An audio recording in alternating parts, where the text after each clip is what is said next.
phénoménal. Voilà. Ils sont en train de défier les leaders, les faux leaders, des apatrides qui veulent tarir mon image. En Occident. Moi, maintenant, je vais aux élections. Pour légitimer celui qui sera président. Peut-être un autre. Pas moi. La fête de l'indépendance, 4 jours après le massacre, au stade de Conakry. À force d'accusations, le chef des armées a dû reconnaître que certains soldats ont tiré à balles réelles, mais il plaide non coupable. En guise d'excuse, il évoque l'indiscipline dans l'armée. J'ai hérité d'une situation extrêmement difficile. Situation difficile par rapport à quoi? Derrière Dadis, son aide de camp, présent lors de la tuerie dans le stade. Qu'on me donne le temps pour restructurer, pour faire une refonte, pour donner le droit aux militaires afin qu'ils puissent rester dans la caserne.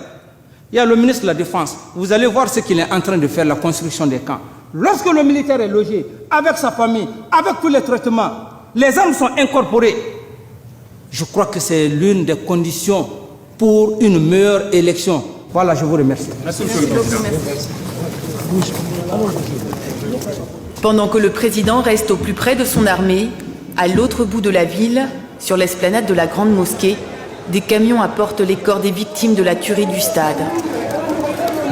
Leurs proches sont venus en masse pour les identifier et récupérer leurs dépouilles.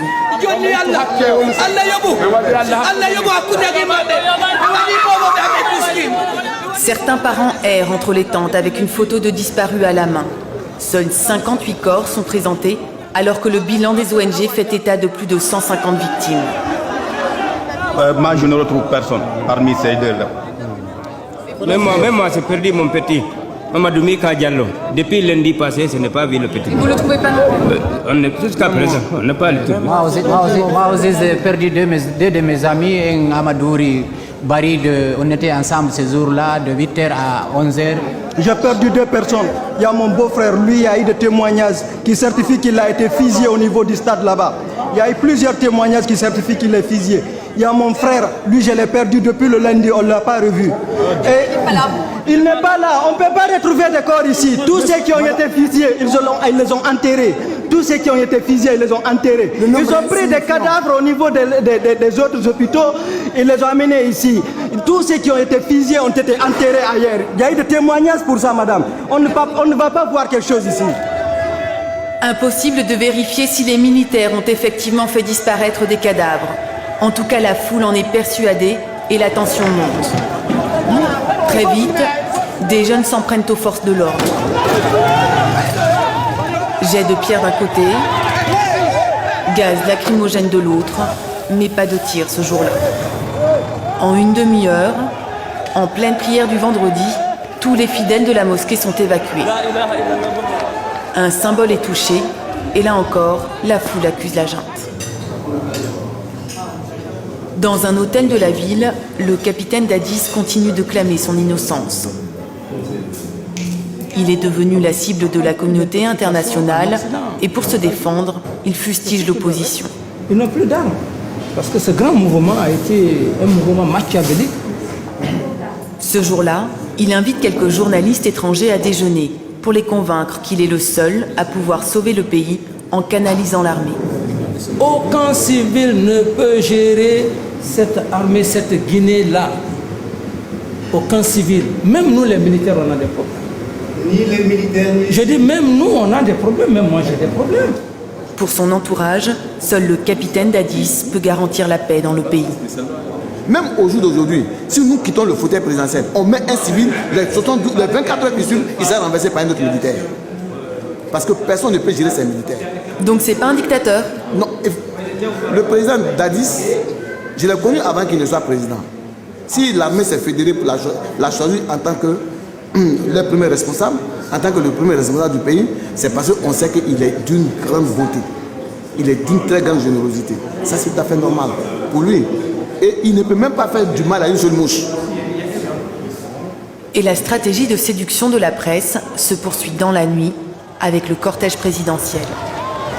À mesure que celui-ci traverse la ville, la foule afflue attirés aussi par les lumières des caméras et les flashs des appareils photo.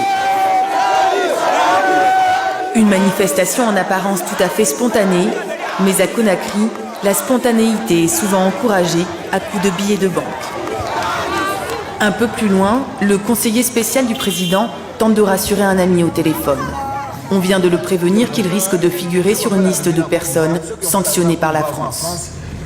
Non, Moulga rébellion en Côte d'Ivoire où il y avait plus de 4000 morts, eux ils se promènent pour aller en France, ils vont partout où ils veulent.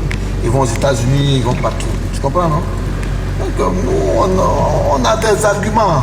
Ne t'en fais même pas.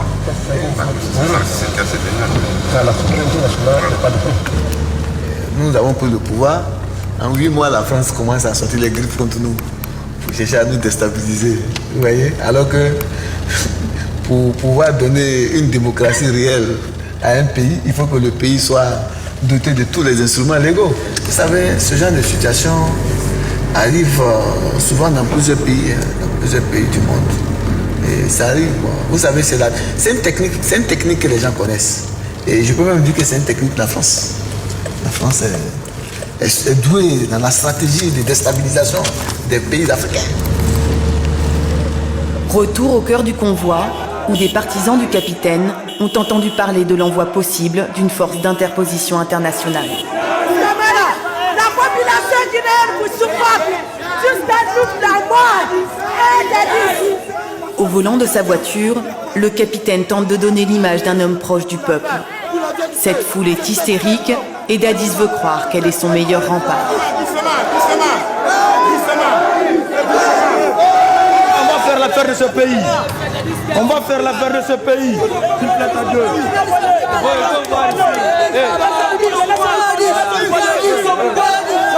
Ça c'est maintenant l'interposition. Au lieu que la force d'interposition arrive, c'est maintenant ce peuple-là qui va s'interposer.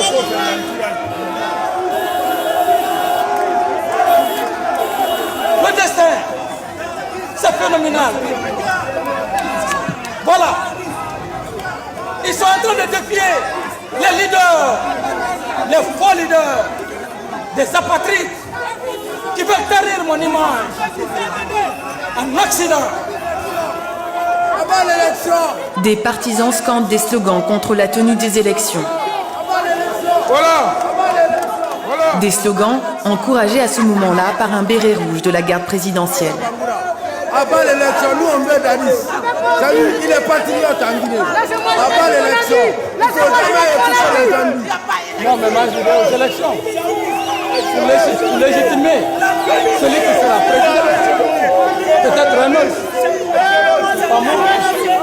Pris dans l'ivresse du pouvoir, le chef de la junte risque de mener son pays à la tragédie et peut-être à un nouveau bain de sang.